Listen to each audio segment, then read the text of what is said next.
सलाम, नमस्ते, आदाब।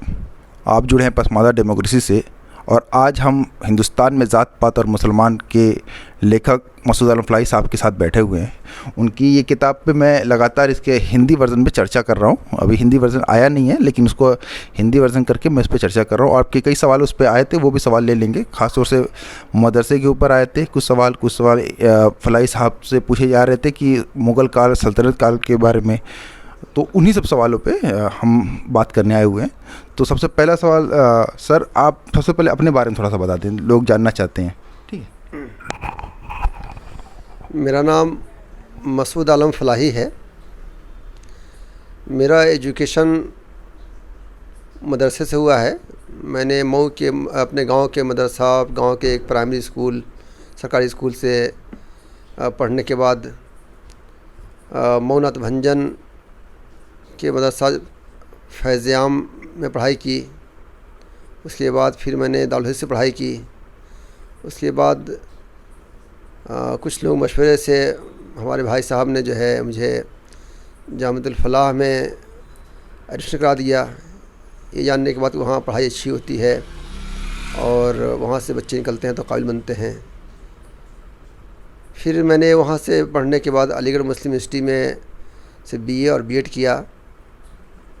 जवाहरलाल नेहरू यूनिवर्सिटी से मैंने एमए किया और दिल्ली यूनिवर्सिटी से मैंने एमफिल पीएचडी किया। उसके बाद मैंने दोहा कतर में पढ़ाया। मैंने मौलाना आज़ाद नेशनल उर्दू यूनिवर्सिटी में पढ़ाया। फिर मेरा सिलेक्शन इलाहाबाद यूनिवर्सिटी में हो गया था। अभी वहाँ ज्वाइनिंग नहीं हुई थी कि मेरा सिलेक्शन यहाँ ख्वाजा बुद्दीन चिश्ती लैंग्वेज यूनिवर्सिटी, जो पहले ख्वाजा बुद्दीन चिश्ती उर्दू अरबी फ़ारसी के नाम से जानी जाती थी, उसमें एज ए प्रोफेसर हो गया और मैंने यहाँ ज्वाइन किया। शुरू से मैं डिपार्टमेंट को रन कर रहा हूँ। फिर मैं ऑनरेबल गवर्नर मैडम ने मुझे जो है वाइस चांसलर भी यहाँ नियुक्त किया था। और अभी मैं faculty of arts and humanities का डीन हूँ। इसी के साथ साथ फैकल्टी ऑफ लॉ का डीन हूँ। लाइब्रेरी इंचार्ज भी हूँ यूनिवर्सिटी का अपने। मैंने जो सोशल जस्टिस के इश्यूज़ हैं, स्पेशली जो मुस्लिम समाज में जो का सिस्टम है, उस पर 96 से काम करना शुरू किया था मैंने। और मेरी किताब हिंदुस्तान में ज़ात पात और मुसलमान के 3 एडिशन और 6 प्रिंट निकल चुके हैं और इसका हिंदी वर्ज़न बस करीब आ जाएगा। बहुत सी आर्टिकल्स और जो है इंटरव्यूज़, स्पीचेज़ ऑनलाइन मौजूद हैं, वो आप देख सकते हैं। 2017 में राष्ट्रपति अवार्ड से भी नवाजा गया था और जो यंग स्कॉलर्स अवार्ड होता है उसमें मेरा नाम आया था। और मुझे इस बात की खुशी है कि जब मुझे वो अवार्ड मिला था 2017 में, तो उसमें मेरे जवाहरलाल नेहरू यूनिवर्सिटी के एक टीचर प्रोफेसर अखलाक अहमद आसन साहब को भी यंग स्कॉलर में मिला था अवार्ड। और हमारे एक प्रोफेसर थे उस्ताद दिल्ली यूनिवर्सिटी के प्रोफेसर नुमान खान साहब को जो है अवार्ड मिला था, जो ओल्ड अवार्ड में आता है, मतलब जो 60+ वालों को मिलता है। ये मेरे लिए खुशनसीबी है कि मैं अपने 2 टीचरों के साथ मुझे जो है राष्ट्रपति अवार्ड मिला। शुरू करें। सबसे पहले सर, ये इस किताब के बारे में हम थोड़ा सा बात कर लेते हैं कि लोग कई जानना चाह रहे हैं। हालांकि मैंने बता दिया गया है कि किताब लिखने की वजह क्या थी। तो एक सवाल ये किया जाता है कि आप ये किताब लिख के मुसलमानों के अंदर जो जातिवाद है उसको बढ़ावा दे रहे हो। अब हिंदी वर्ज़न ला के आप मंजर आम पे कर देंगे, इससे जो है वो लोग जो उर्दू नहीं जानते, अभी तो उर्दू ये माना जाता है कि उर्दू मुसलमान ही जानते हैं। तो अब तक तो अंदर की बात थी, अब हिंदी वर्ज़न ला के उसको जो है मंजर आम पे कर देंगे, इससे कितनी बदनामी होगी मुस्लिम समाज की। देखिए, ऐसा ये गलत है कि उर्दू मुसलमान जानते हैं। देखिए, ज़बान जो है सारी कौम का होता है, सारे लोगों का होता है। इस्लाम में भी और हर मज़हब में ज़बान किसी भी कौम की जागीर नहीं हुआ करती है। देखिए, अभी मसला है कि अगर इस्लाम में कास्ट सिस्टम नहीं है, कोई शख्स जो है इस्लाम के नाम पे कास्ट सिस्टम फैला रहा है, तो वो इस्लाम को बदनाम कर रहा है, या वो शख्स जो इस्लाम से कास्ट सिस्टम को दूर करने की कोशिश कर रहा है। इस लोगों को तो आगे बढ़ के इस बात को अप्रिशिएट करना चाहिए कि भाई इस्लाम में ये सब चीज़ है ही नहीं। ये शख्स जो बात कह रहा है वो सही बात कह रहा है। हमें आगे बढ़ के बात करनी चाहिए। क्या किसी डॉक्टर के पास जाएंगे आप, तो डॉक्टर आपको नहीं बताएगा आपकी बीमारी है, इलाज कर लीजिए, छुपा देगा। बीमारी को छुपाना और बीमारी को पैदा करता है। तो ये जो है हम सोचते हैं कि ये सादा लोही है, और जो लोग ऐसी बात करते हैं उनके सेल्फ इंटरेस्ट इसमें इन्वॉल्व हैं। जैसा एक सवाल ये था कि इसमें इतने बड़े बड़े उलमाओं का जिक्र है, और मतलब एक शख्स थे, वो थोड़ा गुस्से में बोल रहे थे कि मसूद अजम फलाही साहब क्या अशरफ अली थानवी, अहमद रज़ा खां बरेलवी की तरह किताब लिखे हैं, या उनकी तरह कौम की खिदमत की, या उन पे आप कीचड़ उछाल रहे हैं। तो मतलब कहने मतलब है वो लबुलबाब ये है कि इतने बड़े बड़े उलमा थे और उन उलमाओं के ख़िलाफ़ आपने इस किताब में लिख दिया, तो इस पे आपका क्या कहना है? देखिए, मैंने कभी मसलक को माना नहीं। मैंने, आप जिसकी बात कर रहे हैं हर एक मसलक के बानी हैं वो लोग। जी। और आप देख लीजिए कि किसके किससे मफादात जुड़े हुए हैं। लोग इंसानियत की बात करने के बजाय, इस्लाम की जो मसवात है, इस्लाम की जो अच्छाइयाँ हैं उसे बयान करने के बजाय मसले की बात करते हैं। और हमेशा रहा है कि लोग अपने मफादात से आगे बढ़ते नहीं हैं। मैंने इस्लाम की बात की है, मैंने इंसानियत की बात की है। इस्लाम में इंसानियत की बात की है मैंने। अच्छा, वो अगर कोई इस्लाम के खिलाफ बात कर रहे हैं तो अगर वो जो है कास्ट सिस्टम को सपोर्ट करें तो वो सही है, हम कास्ट सिस्टम को अपोज करें तो गलत है। क्योंकि नबी के वसल्लम की सीरत, या अब आज के दौर में देख लीजिए ना, पूरी जो यूनाइटेड नेशन की जो पूरी जो एक लिखा हुआ है कि सारे दुनिया के लोग इक्वल हैं, सारे मेल फीमेल, काले गोरे वाटेवर, जो भी इस्लाम ने कहा। पहले नबी वसल्लम ने खतवा कहा था कि किसी भी अरबी को किसी अजमी पे, किसी अजमी को किसी अरबी पे, किसी काले किसी गोरे पे, किसी काले किसी गोरे किसी काले पे, कोई भी सुपरियरिटी नहीं है। अगर सुपरियरिटी है तो अच्छा काम करने की वजह से है। यही यूनाइटेड नेशन ने अडॉप्ट किया इस चीज़ को। अगर हम ये काम कहें, नबी वसल्लम ने कहा, तो हम गलत कर रहे हैं। वो शख्स नबी वसल्लम को नाम लेकर के इस्लाम को बदनाम करे, इस्लाम का सिस्टम है, तो वो सही हो जा रहे हैं। देखिए, ये जब से मुसलमानों में या इंसानियत परस्ती आ गई है, शख्सियत परस्ती बोलते हैं हम लोग, कि इस्लाम की थ्योरी को इस्लाम जगह जगह कहता है, कुरान कहता है जगह जगह, अफला याकलून अफला ताकलून, कि तुम्हें अकल नहीं है, कि तुम सोचते नहीं हो, कि तुम देखते नहीं हो। ये देखिए, कहा तुम टहलो, देखो क्या अंजाम है लोगों का। आसमान में देखो, कहीं तुम शगाब देखोगे आसमान में, ऊँट की तरफ देखो, अल्लाह ने कैसे बनाया है उसको। तो अकल की बात करता है कुरान। कुरान ने, मतलब ये किताब है शेख किताबी की, अल अक्ल वल इल्म फिल कुरान, अल इल्म वल अक्ल फिल कुरान, कि इल्म और अक्ल में कुरान में कहाँ कहाँ इस्तेमाल हुआ है। और हम हमेशा जो है वो मौलाना ने कह दिया, शख्सियत परस्ती ने इस्लाम को बदनाम किया है, शख्सियत परस्ती ने मुसलमानों को बदनाम किया है। शख्सियत परस्ती आप ख़त्म कर दीजिए। इस्लाम की जो यूनिटी है, इस्लाम की जो यूनिवर्सल स्पीच है, या यूनिवर्सल जो उसका मैसेज है कि सारे इंसान, चाहे मुस्लिम हो, हिंदू हो, क्रिश्चियन हो, सिख हो, ईसाई हो, मेल हो, फीमेल, सब बराबर हैं।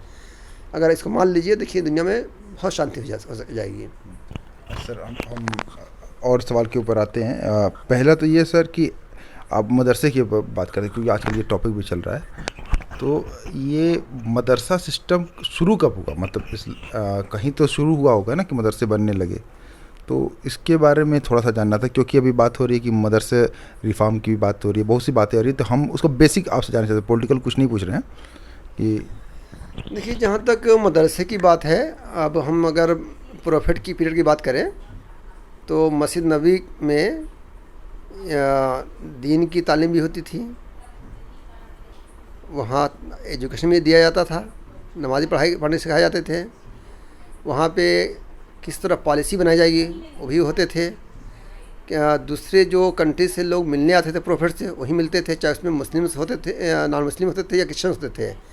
इवन ताइफ के लोग और ईसाई लोग आते थे वहाँ पे, तो उसी मस्जिद में उनको रखा जाता था। और ईसाइयों को भी परमिशन थी कि वो अपने उसी मस्जिद नबी में अपनी इबादत कर सकें। ठीक है। ताइफ वाले ने तो आप सल्लम को बहुत मारा था, उसके बावजूद आपने उनको कही तुम मस्जिद में ठहरो, तुम हमारे मेहमान हो। वहाँ पॉलिसी बनती थी, वहाँ पे जो है वो उनकी जो बैटल के जो है गुण सिखाए जाते थे, कैसे जो है उनके यहाँ जो लोग आते थे कैसे उनसे गुफ्तगू करनी, डेलीगेशन से बात करनी है। तो मस्जिद पहले जो है एक तरह से जो है सब कुछ था, मदरसा भी था, स्कूल भी था, ट्रेनिंग सेंटर भी था नबी के दौर में। बाद में धीरे धीरे जब जो है वो इसका एक्सपेंशन हुआ इस्लामिक स्टेट्स का, मान लीजिए, या मुसलमानों को जब दूसरे कंट्रीज़ में गए और धीरे धीरे जो ऐसा हुआ, तो उस दौर में तो मतलब मस्जिद ही सब कुछ होता। लेकिन धीरे धीरे बाद में जो है 5वीं सदी हिजरी या 11वीं सदी में ये थोड़ा सा उसको अलग करना शुरू किया कि स्कूल अलग, मस्जिद मदरसा अलग और स्कूल अलग। इसलिए मदरसा जो है, इसलिए मदरसा जो है लफ्ज़ है अरबी का, इसका माने होता है कि दरस या दर्शन पढ़ना, मदरसा पढ़ने की जगह, तो उसी माने स्कूल है। तो अरबी में उसको मदरसा कहते हैं, इंग्लिश में उसको स्कूल बोलते हैं हम। लफ्ज़ का फ़र्क है और मीनिंग में कोई फ़र्क नहीं है। ठीक है। तो 5वीं सदी हिजरी और 11वीं सदी ईस्वी में ये इसमें अलग होना शुरू किया। सबसे पहले ईरान का एक शहर था नेसापुर, वहाँ पे बनना शुरू हुआ। बाद में जो है वो गजनी पीरियड में और उसमें जो है अलग सब चीज़ें बनना शुरू हो गई हैं। तो पहले के दौर में, और चूँकि इस्लाम में दीन की तालीम और दुनिया तालीम में कोई डिफरेंस नहीं है, ये बाद में जब मुसलमानों के अंदर जमूद पैदा हुआ, जब जवाल पैदा हुआ, तो ये उन मौलवियों ने जिसको सही इस्लाम की ज्ञान नहीं था, उन्होंने जो है इस्लाम को अलग की, दीनी तालीम को अलग कर दिया और दुनिया तालीम को अलग कर दिया। अच्छा, ये हुआ है कि खेल। अच्छा, तो आप ये बता रहे हैं कि पहले मदरसे में दुनियावी तालीम और दीनी तालीम दोनों दी जाती थी, मतलब वो यूनिवर्सल एजुकेशन थी, लेकिन बाद के काल में उसको अलग कर दिया। मैं इसके बारे में कहीं पढ़ा था, उसमें बताया ये जा रहा था कि 1857 की क्रांति के वक्त में ये हुआ कि एक दल वो था जो ये महसूस कर रहा था कि हमें अंग्रेज़ से नहीं मिलना, और दूसरा सर सैयद वाला एक ग्रुप था। मैं पहले जो जानता हूँ वो बता दूँ। तो फिर सर सैयद वाला ग्रुप अंग्रेज़ी शिक्षा के फेवर में था, सर सैयद के साथ, और दूसरा जो ग्रुप था वो ये चाह रहा था कि हम उस ऐसा एजुकेशन पॉलिसी बनाएं कि हमारे यहाँ के बच्चे सिर्फ दीन की खिदमत कर सके, मतलब मदरसे में रहे, मस्जिद आबाद करें, और वो दुनियावी शिक्षा से दूर हो जाए। और इसी के तहत उन्होंने कासिम नानोती रहमतुल्लाह अलैह और दूसरे साथी लोगों ने मिल के देवबंद स्कूल ऑफ थॉट की स्थापना की। तो ये मेरी अपनी जानकारी जहाँ तक मुझे है। तो पहले तो ये बताइए, क्या ये जानकारी दुरुस्त है कि वो इस आधार पे अलग हुआ, दीनी तालीम, दुनियावी तालीम, या कुछ और भी रीज़न थे? देखिए, दोनों के दो फील्ड अलग अलग हैं। मतलब सर सैयद जो है स्कूल कॉलेज बैकग्राउंड से पढ़े हुए थे, और कासिम नानवी के बारे में कहा जाता है कि वो देवबंद के बानी है, लेकिन और आता है हिस्ट्री में कि नहीं, वो एक हाजी साहब थे, वो बानी थे, चूँकि इन्होंने ज़्यादा उसमें खिदमत किया, जिनका नाम आ गया।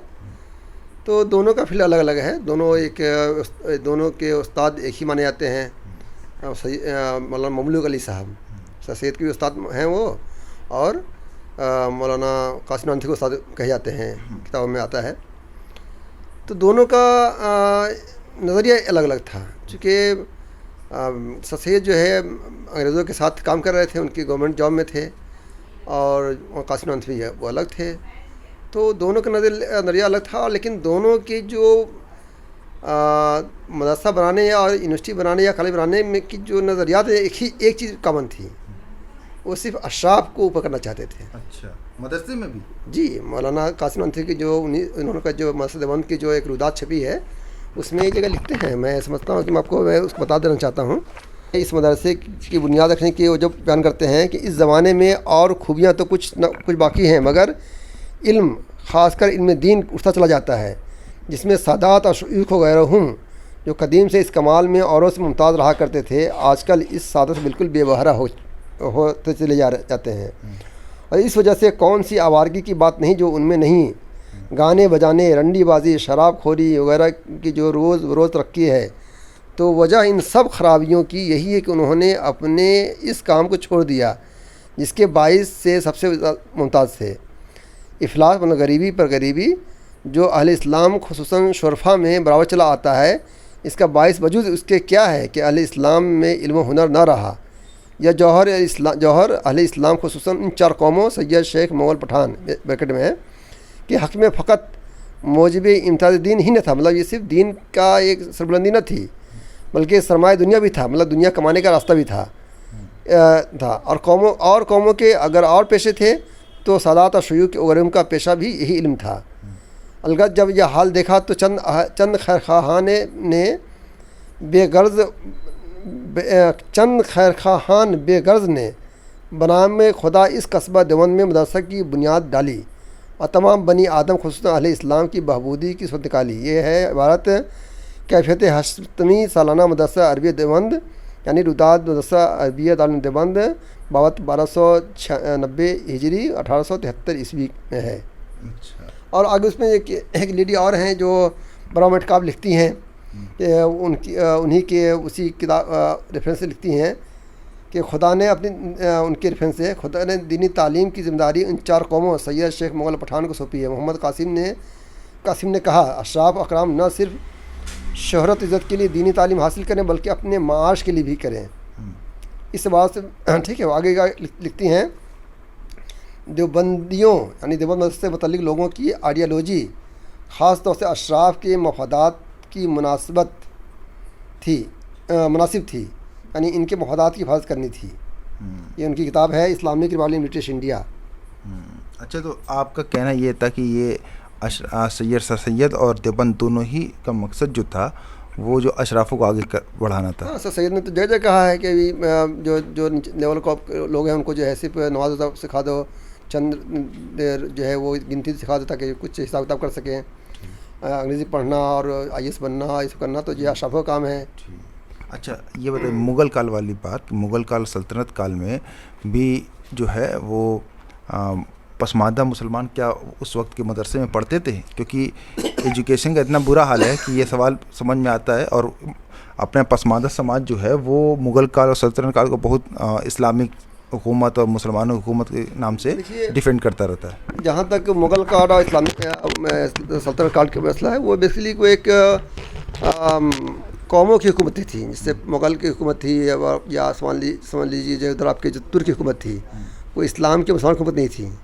उस दौर में सबसे ज़्यादा मुस्लिम पसमानदाओं के साथ जुल्म हुआ। मतलब बलबन ने और सल्तनत अल्तमश ने तो जो है बाकायदा कमेटी बना करके इन ग्रुप को निकाला उससे।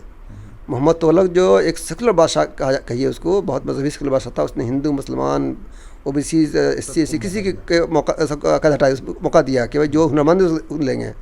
उसी बुनियाद पर उसका कत्ल भी हुआ। हमारी किताब पढ़ लीजिएगा डिटेल्स में, जो है उसमें उसने भी लिखा है, मंतखब तारीख में मदानी चीज़ मेंशन किया है, और जगह जगह जो है जो बलबन बर्नी की जो आगे कोटेशन लिखता है फिर तुगलक के बारे में, उससे साबित होता है किस तरह बगावत तैयार किए हुए थे सबको। और जहाँ तक इनको पढ़ने का है, अब देखिए उसी दौर में जो है सल्तनत पीरियड में एक बुजुर्ग हुआ करते थे जहाँ जहाँ ने गश्त, वो लिखते हैं कि जो है उसमें वो थे, मतलब उस दौर के पूरे सुदूर थे, पूरे इलाके मतलब जो उस बादशाहत के जो है दीनी मामलात के इंचार्ज थे, वो लिखते हैं जगह, मैं पढ़ी दिखा दूँ आपको मैं, वो जो लिखते हैं कि रजीनों को इल्म देना ऐसा ही है जैसे कुत्ते और सूअर के गले में हीरे या मोती के जो है हार पहनाना है। देखिए लिखते हैं कि और कैसे क्या नबी सल्लल्लाहु अलैहि वसल्लम का हवाला देते हैं। उनका नाम है सैयद जलालुद्दीन बुखारी, मारूफ बिही मखदूम जहाँ जहाँ गश्त, जिसका मज़ार है वो कर्नाटका में। अच्छा, ठीक है। वो लिखते हैं, मैं उसका उर्दू पढ़ते रहा हूँ, जब हदीस है नहीं, हदीस मौजू है। नबी सल्लल्लाहु अलैहि वसल्लम फरमाया कि खंजीर की गर्दनों में हीरे जवाहरात के हार न डालो, यानी नाअहल नीची ज़ातों को ज़्यादा इल्म न दे, सिर्फ इस हद तक दे कि अहकाम शरीयत नमाज रोज़ा जान ले। यानी रसूल सल्लल्लाहु अलैहि वसल्लम ने फरमाया कि कुत्तों के मुंह में मोती न डालो, यानी नाअहलों मज़लूमा रज़ील अक़वाम को इतनी तालीम न दे कि अपनी हद से गुजर जाए, अशराफ और असलाफ की तौहीन करे। फिर आगे लिखते हैं कि रसूल सल्लल्लाहु अलैहि वसल्लम की हदीस के माना यह है कि खाना ऐसे 9 लोगों के साथ बैठकर ना खाएं, जैसे वह हैं क्या है, हज्जाम, मुर्दों को गुस्ल देने वाले, रंगरेज, दब्बाग, चमड़ी की दवा करने वाले, चमकारी करने वाले, मोची, कमान बनाने वाले, तीर बनाने वाले, धोबी, शराबी, सूदखोर। उनकी किताब है सिराजुल हिदाया, मलफूजात हुसैन और मारूफ बे जलालुद्दीन मखदूम जहाँ जहाँ गश्त। ये छपी है Indian council of medical research से छपी है, और इसके जो जिसे एडिट किया है वो उनका नाम है काजी सज्जाद हुसैन। अच्छा, तो ये कौन थे? सल्तनत पीरियड का, ये उस दौर के बुजुर्ग माने जाते हैं। उस दौर के जो है, मैं इनको बताऊँ क्या थे उस दौर में। ये इस ज़माने में उनको शेखुल इस्लाम बनाया गया था। शेखुल इस्लाम मतलब पूरे इस्लामी मामलात के जो इंचार्ज थे, ये बयान कर रहे हैं, ये इस्लामी इंचार्ज। और अब देखिए, आइए जो मुग़ल पीरियड में आ जाइए। मुग़ल पीरियड में अकबर के दौर में अकबर में जो है अकबर ने एक हुक्म नाफिज किया था। इसका उर्दू तर्जुमा बता दूँ आपको मैं। ये किताब मैंने लिया है, बतायूनी की, अब्दुल कादिर बतायूनी किताब है, मुंतखब तारीख फ़ारसी की है। उसका जो है volume 1 part number 2 page number 357 में है। उसका उर्दू तर्जुमा यह है कि शहरों में नीचे कौम के लोगों को इल्म हासिल न करने दिया जाए, क्योंकि इन कौमों के इल्म हासिल करने से फसाद पैदा होता है। अब मुग़ल पीरियड में जो पसमानदों की तालीम हासिल करने का सवाल है, तो हमारे एक बड़े अच्छे स्कॉलर गुजरे हैं मेरे बड़े मोहसिन भी है, जिनका बहुत रोल है मुझे मेरी चीज़ों को इंग्लिश में करने में, जिससे इंग्लिश दुनिया जानी इसको कि मुस्लिम का सिस्टम कैसे है। उनका नाम है प्रोफेसर योगेंद्र सिकंद। उनकी किताब है bastions of believers, madrasa and Islamic education in India. इसको पेगू ने छापा है 205 में। लिखते हैं कि मदरसों का दरवाज़ा तमाम मुसलमानों के लिए खुला था, लेकिन उमूमन यह बात देखने में आती है कि तकरीबन तमाम बड़े उलमा और सूफिया का ताल्लुक़ मगरबी या वस्ती एशिया के अरबी नस्ल निज़ ईरानी अशराफ मुसलमानों से था, जो कि हिंदुस्तानी मुसलमानों से अपने आप को आला समझते थे। असल इस्लामी तालीमात को तबके अशराफ के ज़रिया अशराफ तक महदूद रखा गया था, ताकि उनकी समाजी बरतरी पर कोई आँच ना आ सके। तो मतलब उस वक्त के जितने बड़े उलमा थे, जो ये भी एक पद था, इस पे पैसे मिल रहे थे, तो वो सारे के सारे जो है अशराफ हुआ करते थे। और देखिए मैंने आपको जो है 2 मिसाल दी आपको मैंने ना, कि मतलब तो इनको खतो किताबत तक सिखाया था, मकतब तक रखते थे। आप देख लीजिए ना, उनको जो है मतलब मुग़ल पीरियड में ही जो है आपको जो है एक वो बनाया गया था, क्या नाम है, मुग़ल पीरियड में जो है सैयदों को प्रमोशन करने के लिए बाज़ाब्ता जो है वो बनाया गया था। एक कमेटी बनाई गई थी, जिसको जो है वो बुलाया था, उसको नजबतुल अशराफ शायद कहते थे उसको। ये सिर्फ सैयदों के लिए बनाई गई थी, तो कि उनको जो है उनकी इल्म हासिल, उनको जो है चेक करके उनको जो है, देखिए मैं खोज के दिखा दूँ आपको। मैं ये कोई ब्राह्मणवाद वाला यहाँ पे सिस्टम, और लेकिन सैयदवाद पे कभी कोई बात नहीं क्या करेगा। मतलब जो है बंगाली में जो है इस्लामी लिटरेचर को कभी जो है तर्जमा नहीं होने दिया, बंगाली मुसलमानों को इस्लामाइजेशन नहीं होने दिया। कहा कि इनका अगर इस्लामाइजेशन हो जाएगा तो जो है ये हमसे बराबर हो जाएंगे। अपोज किया इन लोगों ने कि नहीं इनको जो है हम इनको इस्लामी एजुकेशन जो इस्लामी लिटरेचर उनको हम जो है बंगाली में नहीं होने देंगे हम। भाई इस पूरी आपको जो है चीज़ें मिलेंगी इसमें। मैं सिर्फ उलमा की बात कर रहा हूँ। जी जी। और आलमगीर जैसे औरंगज़ेब की बात करते हैं हम, औरंगज़ेब के दौरान में एक किताब कंपाइल हुई थी, इसका नाम था अल-फतावा हिंदिया। उसके अंदर कास्ट सिस्टम बातें कही गई है। अच्छा, ठीक है, उसके अंदर जो है कास्ट सिस्टम बात कही गई है। खुद जो है वो जो जहांगीर जो उनकी जिसके आधार पे जो फतवे, जहांगीरी नहीं, ये मैं अल-फतावा हिंदिया, अच्छा, या फतवा आलमगीरिया है उर्दू में, अरबी कहा जाता है, अरबी में थी वो। ठीक। तो उसमें जो है कुफू की बात की गई है, कुफू ऊँची सी बात की गई है। और जितने जो लिखते हैं, जैसे आपके ओम प्रकाश लिखते हैं कि, और या जो है इससे मुशीफ लिखते हैं कि जो है अकबर के दौर में, ये औरंगज़ेब के दौर में और टीपू सुल्तान के दौर में 50% ब्राह्मण थे उनके दरबार में। ठीक है, अब पसमादा का कहीं जिक्र ही नहीं है। पसमादा को जिक्र ही नहीं करते। सेकुलरिज्म बताना होता है हमारे अशराफों को, तो वो ये दिखाते थे कितने हिंदू थे, लेकिन कितने पसमादाओं को वो लोग जगह दे रहे, इस पर बात ही नहीं करते। मसला ये भी है ना कि उन्होंने जो है कभी इनको भाव ही नहीं दिया कि ये मुसलमान हैं। और मुझे तो इरफान हबीब जैसे लोगों से वो शिकायत है कि वो जो है मध्यकाल के एक्सपर्ट हैं, और उन्होंने कभी जो है ज़ात पात पर बात नहीं की, मुस्लिम ज़ात पात पे। मतलब थोड़ा बहुत जिक्र किया, उनकी एक किताब है मेरे पास, लेकिन वो इस तरीके जिस तरह आप इतिहास निकाल के ला रहे हैं, आप तो इतिहास के हैं भी नहीं, लेकिन तब भी आप अपनी मेहनत से इतिहास निकाल के ला रहे हैं, जबकि वो तो इतिहास के ही प्रोफेसर हैं। नहीं, उसमें अब मैं उनको नहीं कुछ कहूँगा कि वो उन्होंने क्या किया, हो सकता है उनका वो एंगल ना रहा हो काम करने का। लेकिन सर सैयद पर तो उनका एंगल हो सकता था ना, क्योंकि सर सैयद पर सबसे पहले आपने इस तरीके से बात की, उसके बाद हमारे को FIR करने की भी धमकी दी गई। उस पर भी हमने ये कहा था कि इरफान हबीब जैसा इतना बड़ा हिस्टोरियन मौजूद है अलीगढ़ के साथियों को, कि आप उनसे खारिजी करवा दी कि जितना हम आरोप लगा रहे सब ये गलत है, तो उस पर भी वो चुप रहे। ये हम आरोप नहीं लगा रहे हैं, हमने तो डॉक्यूमेंटेशन दिया है। एक रिसर्च की बात होती है कि वो अपनी बात जो कहता है वो अपने पीछे जो है वो दलील लाए, और दलील जो लाएगा तो वो बात मानी जाएगी। तो मेरा ये नहीं कहना कि मैं आरोप लगा रहा हूँ, मैंने कोटेशन कोट किया है, मैंने कोई मैं अपनी हवा बात नहीं कर रहा हूँ। अगर मेरी बात गलत है तो बता दें, मैं उसको सही कर लूँगा। भाई एक न्यूज़ होनी चाहिए कि अगर काम गलत है, हम नहीं समझ पा रहे हैं तो हमें बता दीजिए। अगर आप मुझे समझा ले जाएंगे तो मैं आई विल चेंज इट। अच्छा, कुछ आप खोज के दिखा रहे थे, है ना? फिर मैं 1-2 सवाल और है, उसको ख़त्म करेंगे। मैं देख लूँगा। हाँ, एक सवाल और था कि मदरसे के ऊपर, कि आज आप पहले के मदरसे बता रहे हैं उसमें नहीं थे, आज तो मदरसे में सिर्फ पसमानदा समाज के ही नज़र आते हैं, तो अब तो ये बहुत बड़ा चेंज है। नहीं, चेंज नहीं है। आपको देखिए, अभी जो आपने देखा मौलाना कासिम नदवी की जो थ्योरी थी कि पहले मतलब इकनॉमी का ज़रिया भी था, अब मदरसे में इकनॉमी कम हो गई है। अच्छा।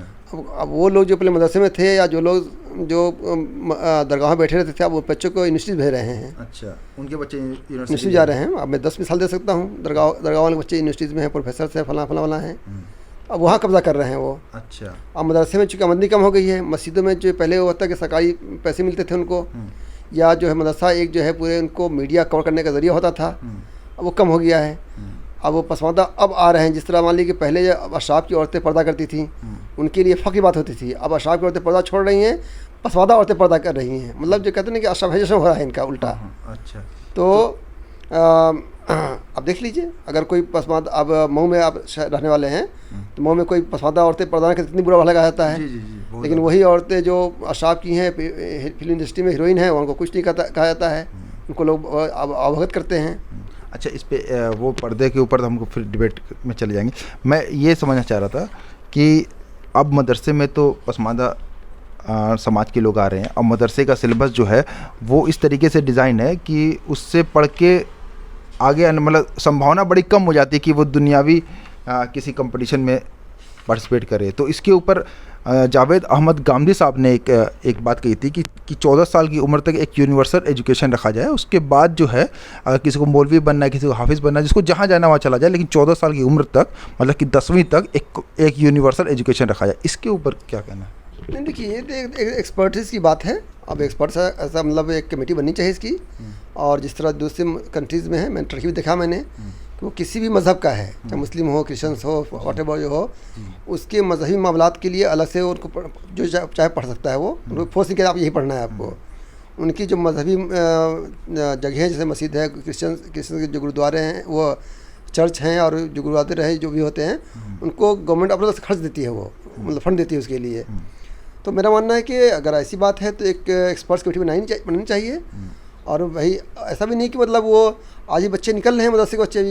एक बच्चा बिहार का था, जिन्हीं से उसने पीसी निकाला है, मऊ के 2 लड़के थे, उसने जो है वो अरबी बढ़ के आईएएस निकाला, उसने निकाला है उसने। ये तो एक गलत बात, ये तो बहुत ही जो है 2000 कांग्रेस पीरियड में जो है हुआ था कि जो है अरबी या फारसी को आईएएस को निकाल दिया गया था। लेकिन अगर कोई करना चाहे तो उसके लिए रास्ते बहुत हैं, जहाँ चाह वहाँ रहा। और अगर गांधी साहब ये कह रहे हैं तो मैं समझता हूँ कि इसमें कोई बुराई नहीं है। एक बननी चाहिए, जिस तरह जो हाई स्कूल तक लोगों को कॉमन चीज़ पढ़ाई जाती है, बाद में एक्सपर्ट बनते हैं। अच्छा, एक बात ये कही जाती है इस पे कि मदरसे में इस्लाम ज़िंदा है, इस्लाम को बचाने के लिए मदरसे है, जबकि हमारा अपना अनुभव है कि मदरसे सिर्फ मसलक को बचाते हैं, इस्लाम नाम की चीज़ जो है वो बहुत साइड में रहती है। इसके ऊपर आप देखिए, 99% मदरसे जो यहाँ पर मसलक की बुनियाद पर चल रहे हैं, तो वहाँ पर अगर नमाज रोज़ा को इस्लाम मानते हैं तो आप इस लिहाज से कह सकते हैं। लेकिन इंसानियत की बातें होती हैं, पूरी दुनिया की जो है कैसे उनको लिए अच्छा काम किया जा सके, ऐसी बातें करना है, तो वहाँ पे मसलक पढ़ाया जाता है, इस्लाम नहीं पढ़ाया जाता है। क्या मदरसे अशराफवाद के अड्डे हैं? क्योंकि आपने जो अपनी ही इस किताब में बहुत से बड़े बड़े जो बानी थे उनके अमर रज़ा खान बरेलवी और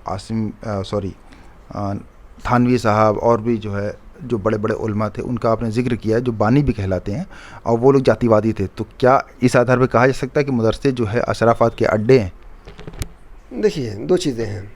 वहाँ पे ऐसे भी लोग भी रहे हैं जो अशराफात के अगेंस्ट भी रहे हैं, और ऐसे भी लोग हैं जो सपोर्ट पर रहे हैं। तो अगर आपने सिलेबस में अशराफवाद शामिल कर दिया है तो उसका अशराफवाद का अड्डा कह सकते हैं।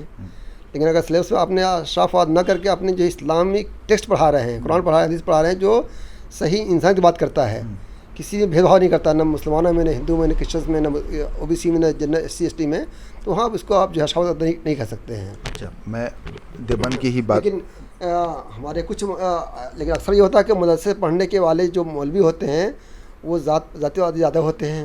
इवन जो ओबीसीज लड़के होते हैं वहाँ पढ़ के आते हैं तो भी सैयदों का, अरे सैयदों की बड़ी इज्जत है। हमारा क्लासमेट अंसारी था, और फलाह में जबकि कोई मसलक नहीं पढ़ाया जाता है। फलाह किसी भी मसलक का नहीं है, किसी जमात का मदरसा नहीं है, वो जनरल मदरसा है, जो आज चाहे पढ़ सकता है। वहाँ किसी के खिलाफ, किसी भी कम्युनिटी के खिलाफ नहीं बात की जाती है, ठीक है। तो वहाँ से पढ़ने बाद कहता था कि नहीं वो तो सैयदों की इज्जत करना इस्लाम में ज़रूरी है। हमारे खिलाफ लिखता था, हमारे खिलाफ गंदे निकाली करता था वो। ये तो बहुत ज़बरदस्त है। इवन कि अलीगढ़ से पढ़े हुए एक साथी जो थे, मेरे दोस्त हैं, मैंने कहा कि यार बज़ात लिखा है सर सैयद ने, कहा कि अगर वो माँ की गाली देता ना मुझे, तब भी मुझे बुरा नहीं लगता। तो इसको मैं कहता हूँ शख्सियत परस्ती। अगर आपने अकल यूज़ करेंगे, इस्लाम को पढ़ेंगे, कुरान को पढ़ेंगे, नबी सल्लल्लाहु अलैहि वसल्लम की सही तालीमात पढ़ेंगे, तब वो आपको अंदर जो है ये चीज़ नहीं आएगी। जो गलत है गलत है। अच्छा, इस पे एक बात बताइए कि क्या इन मसलकों ने, देवबंदी, बरेलवी अहले सुन्नत वल जमात और ऐसे मसलकों ने क्या इन अपने जातिवादी उलमाओं को खारिज किया है? क्योंकि उनकी किताब तो पढ़ाई जाती है, आज भी बहिश्ते ज़ेवर आपको मस्जिदों में भी दिख जाएगी। मुझे नहीं लगता किसी ने खारिज किया है, सबने जो है डायरेक्टली इनडायरेक्टली सपोर्ट ही किया है। इक्का दुक्का लोग मिलते हैं, कहते हैं गलत किया है, वो भी पब्लिक प्लेस नहीं बोलते हैं।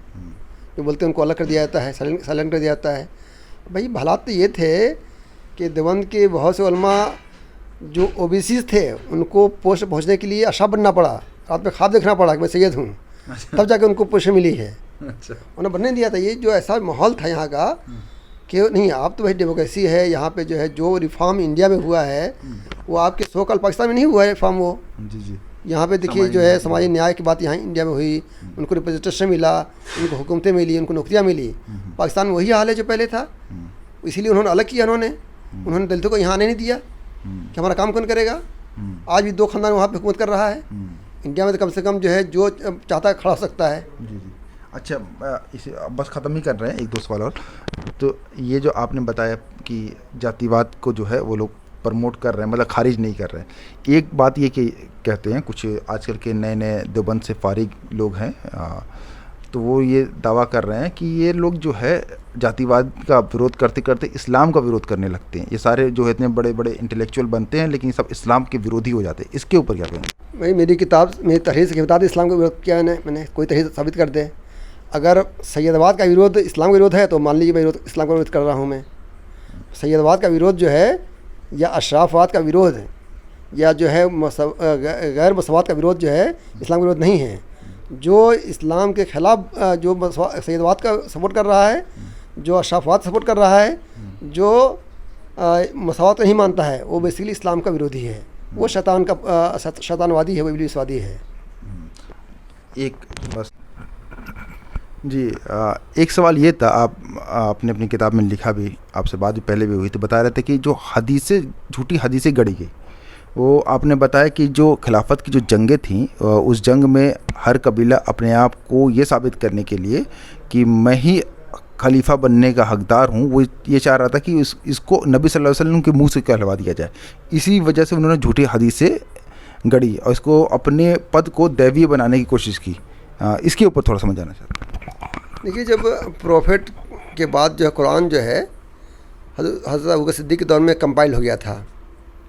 हज़रत उस्मान ने अपने दौर में उसकी कॉपी कर सारे स्टेट से भेज दिया था कि ये असल कॉपी, इसी से कॉपी कर लो तुम लोग। तो उसमें चेंजिंग कर नहीं सकते थे। तो अब बचा क्या? लोगों को अपने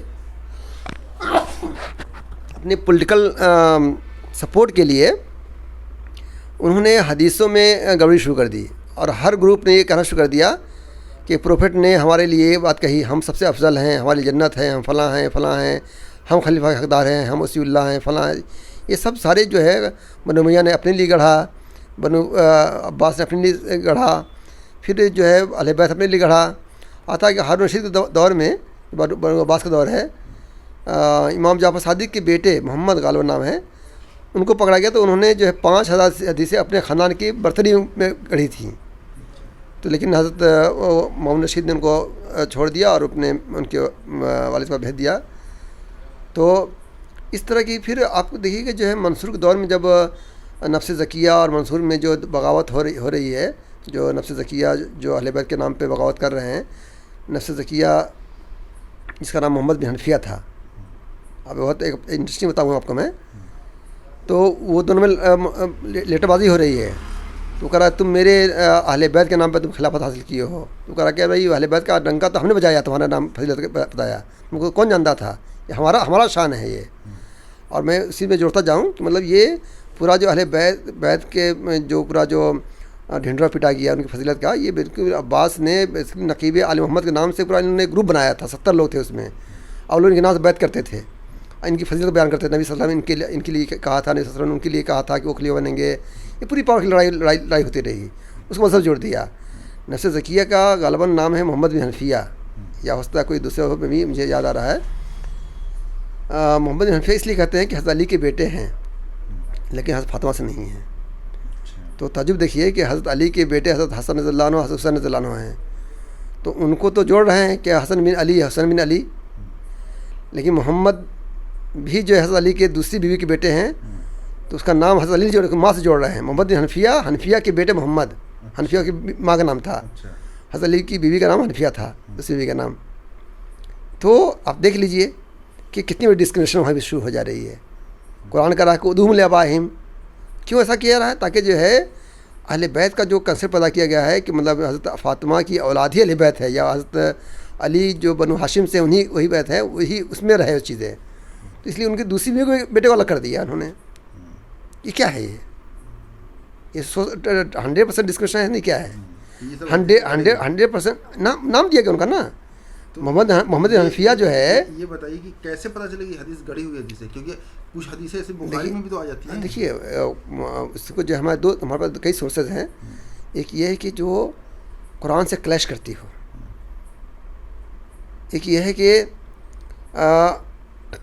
नबी सल्लल्लाहु अलैहि वसल्लम ऐसा कह नहीं सकते हैं भाई। नबी सल्लल्लाहु अलैहि वसल्लम कुरान ने कहा कि उमा असल्ला का इल्ला, उसको परखने के कई तरीके हैं कि कुरान से क्लैश करता हो। कुरान कह रहा है सारे इंसान बराबर हैं, कोई हदीस आगे कहती नहीं वो सैयद तो बड़ा है अब दूसरे नीचा है, तो कुरान की जो बेसिक तालीम है उसे क्लैश कर रहा है। ये हमारे लिए परखने का रास्ता है कि आप कुरान को असल मानते हो, मानते हैं। हदीस कह रहा है कि नहीं वो सारे इंसान बराबर नहीं है, सैयद सबसे ऊपर है, तो भाई कुरान से क्लैश क्या, हम नहीं मानेंगे इसको हम। नबी करीम सल्लल्लाहु अलैहि वसल्लम ने लास्ट में कह दिया कि कोई इंसान छोटा बड़ा नहीं, सब बराबर है, इससे कोई बिची बात आ गया तो हम नहीं मानेंगे उसको हम। तीसरी चीज़ यह है कि कुरान ने कहा कि हमने नबी को सारे दुनिया के लिए रहमतुल लिल आलमीन, रहमत बना के भेजा है। ठीक है, जब रहमत बना के भेजा है अल्लाह ने रसूल को, तो वो कैसे कह सकते हैं भाई कि फ़लाँ कास्ट नीचा है, फ़लाँ कास्ट ऊँचा है, तो रहमत के ख़िलाफ़ है? ये लॉजिक है। कुरान ने जगह जगह लॉजिक इस्तेमाल करने लिखा है, मुसलमानों ने लॉजिक छोड़ दिया। तो इस तरीके से शख्सियत परस्ती ले आए, मतलब अच्छा फ़लाँ शख्स है, फ़लाँ शख्स है, फ़लाँ शख्स है, अच्छा मौलाना ने कह दिया, हाँ आप तो बात नहीं मानेंगे। भाई नबी कह रहा है, अल्लाह कह रहा है नहीं ये नहीं करना है, तुम फलां की बात मान रहे हो।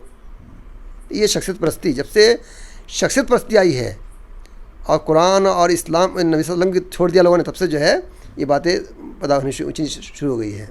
अच्छा, वो बात के विरोध पे आप लोग इतना क्यों अड़े हुए हैं? मतलब इतनी ज़्यादा नफरत क्यों सैयदों से? क्योंकि अहले बैत बोला जाता है ना, क्या वो लोग अहले बैत है, अहले बैत से नफरत तुम लोग सिखा रहे हो। और जो शख्स अहले बैत को, मैं एक कोई हदीस पढ़ रहा था, उसमें बता रहे थे कि दो चीज़ें छोड़े जा रहा हूँ, एक कुरान, एक मेरे अहले बैत, इनको पकड़े रहना। ये कुरान की तालीम के ख़िलाफ़ है। ये हदीस में आपके जो तिरमिज़ी हदीस में ही है, मुस्लिम में भी एक हदीस है कि मैं तुम्हारे दो चीज़ छोड़ जा रहा हूँ, कुरान और अपने अहले बैत। सकलैन कहा गया है, दो सकलैन छोड़ जा रहा हूँ, दो भारी चीज़ें। भाई नबी करीम से कैसे आप एक्सेप्ट कर सकते हैं, वो ये बात कहेंगे। कुरान ने जगह जगह कहा है अतीउल्लाह अती रसूल, अल्लाह की इताअत करो, उस रसूल की इताअत करो। क्या नबी सल्लल्लाहु अलैहि वसल्लम कुरान के ख़िलाफ़ कहे के जाएंगे? इसलिए कहता हूँ कि इस तरह से मौजू हैं। नबी का नबी आप जो है कुरान कह रहा है, सही सिकता की हदीसों को मौजू कह रहे हैं। अभी मुनकर हदीस के ऊपर बात होनी नहीं। देखिए हदीस जो चीज़ कुरान से क्लैश है उसको ना मानना ये इनका हदीस नहीं होता है। हदीस को ही ना मानना वो इनका हदीस होता है। अच्छा, ठीक है। अच्छा, कोई चीज़ जो है इस्लाम की बेसिक से क्लैश कर रहा हो, इंसानियत से क्लैश कर रहा हो, इंसान इस्लाम सिखाता है कि सारे इंसान की जो है मतलब मासूम, उनको एक किसी भी इंसान को अपने कत्ल कर दिया तो आपने पूरे इंसानियत को कत्ल कर दिया। कोई हदीस से पेश कर दे नहीं वो जो है जहाद उसको मानना जायज़ है, तो ये भाई कैसे मान लेंगे उसको भाई हम? और जहाद किसे कहते हैं? जिहाद जो है कोशिश करने कहते हैं, न कि जो खाओ का जो हो रहा है ड्रामा हो रहा है। ठीक है। तो ये आप मोटी मोटी बात ये बता रहे हैं कि सैयदवाद, मैं कुरान में जगह जो है नबी सल्लल्लाहु अलैहि वसल्लम ने अपने बीवियों के कहने से, बीवियों ने कहा अच्छा वहाँ टाइम ज़्यादा देते हैं, तो कहा भाई ये इनको भटकाना है। सूरा तहरीम या कुछ है जगह, उसमें कहा कि जो है वो आप मुझसे बदबू आ रही है, तो नबी सल्लल्लाहु अलैहि वसल्लम कहा कि मैं तो सिर्फ शहद पिया था, नहीं पीऊँगा मैं। तो कुरान ने कहा या यो नबी लिमा तो हर महल्ला, ए नबी उस चीज़ क्यों हराम करा देते जो उसको अल्लाह ने हलाल करा दिया है। एक जगह और कुरान ने कहा है कि अगर आप जो है अल्लाह नहीं ये करेंगे तो आपको हम शहरों को पकड़ लेंगे। तो कुरान नबी को इतना डांट रहा है और आप उनसे उम्मीद रखते हैं कि नबी जो है कुरान के खिलाफ कह देगा कि तुम मेरे कुरान को मानो और मेरे अहले बैत को मानो, कैसे मुमकिन है? सोच लीजिए। अच्छा ये बताइए, ये भी कहा जा रहा है कि ये पसमानदा लोग अपना नया इस्लाम बना रहे हैं, क्योंकि एक बार हमारे फ़ाकिर भाई ने बोला था कि हमें इस्लाम की नई व्याख्या की ज़रूरत है। तो नई व्याख्या का मतलब उनका ये था, मैं पर बात उनके आर्गूमेंट रख दूं कि अब तक की जो व्याख्या हुई है वो अशराफों ने व्याख्या की है। बस लास्ट क्वेश्चन से बात ख़त्म कर रहा हूँ। अब तक की जो व्याख्या हुई है वो अशराफों ने व्याख्या की है, इसीलिए उस पर अशराफ वाला पुट नज़र आता है। जैसे आपने अभी ये बताया अहले बैत वाली जो हदीस है, तो अब पसमानदा इसकी व्याख्या करेगा। जैसे आप इस किताब को ऐसे नहीं देखते होंगे, लेकिन हम इस किताब को ऐसे ही देखते हैं कि ये अब पसमानदा व्याख्या है इस्लाम की। तो आपका इस पर क्या टेक? बस ये इसको ख़त्म। मैं इसको इस्लामिक व्याख्या कहता हूँ। अब देखिए, मैंने भाई मेरे नज़दीक सारे इंसान बराबर हैं, चाहे वो पसमानदा हों, अशराफ हों, जो भी हो, हम सबको इक्वल समझते हैं। अगर लोग अपने चर्च से पढ़ सकते हैं तो अपने चर्च से पढ़ें वो। और बेसिकली क्या है कि जो आदमी सत्ता में होता है अपने लिहाज से उसको जो है इंटरप्रेट करता है। भाई बहुत सी चीज़ें ऐसी जो हैं जो मुसलमानों में जो चीज़ें आए हैं उसको भाई वो मुस्लिम दौरे हुकूमत में लिखी गई है। आदमी जिस मेंटालिटी में होता है इसलिए आते बात करता है। वो प्लूरल सोसाइटी में आदमी रहा नहीं। आज जो सो कार्ड लोग इस्लामिक हुकूमत बना रहे हैं वो क्या कर रहे हैं वहाँ पे? और तो पढ़ने नहीं दे रहे हैं लोग, मतलब जो दूसरे ग्रुप को मार रहे हैं। जैसा अली ने कहा था कि जो है जो खवारिज को कहा था जब तक खवारिज जो है ला इलाहा कहते रहेंगे, नमाज ज़कात देते रहेंगे, नमाज पढ़ते हैं, उनको जो है मैं उनका हक देता रहूँगा। और जबकि वो खवारिज जिस तरह अली को कत्ल शहीद कर दिया उनके लिए कह रहे हैं। आज देखिए जो सो काल जो कंट्रियाँ बन रही हैं या बनी हैं जल्दी फिलहाल, और सब पढ़ने नहीं दे रहे हैं। दूसरे जो हज़ारों कम्युनिटी हैं वाटर जो भी दूसरे ग्रुप्स को नहीं पढ़ने दे रही है, बम ब्लास्ट कर दे रही है मस्जिदों में। ये कौन सा इस्लाम है भाई? तो आपका कहना है कि आपकी किताब दरअसल इस्लाम पेश कर रही है, और जैसे हम लोग ये कह रहे थे कि बाकी जो व्याख्या है वो अशराफ व्याख्या, आपकी किताब जो पसमानदा व्याख्या है, तो आप ये कह रहे हैं नहीं ये पसमानदा व्याख्या नहीं, ये इस्लामी व्याख्या। इसको इस्लामिक इंसानी व्याख्या और इस्लामी व्याख्या कहता हूँ। देखो यही इंसानियत है, इसलिए इस्लाम है। और जो वो लोग कहते हैं कि नहीं जो इस्लाम में ऊँच नीच है वो बेसिकली वो शैतानी व्याख्या है। चलिए यहीं से बात खत्म करते हैं। बहुत बहुत शुक्रिया हमसे जुड़े रहने के लिए।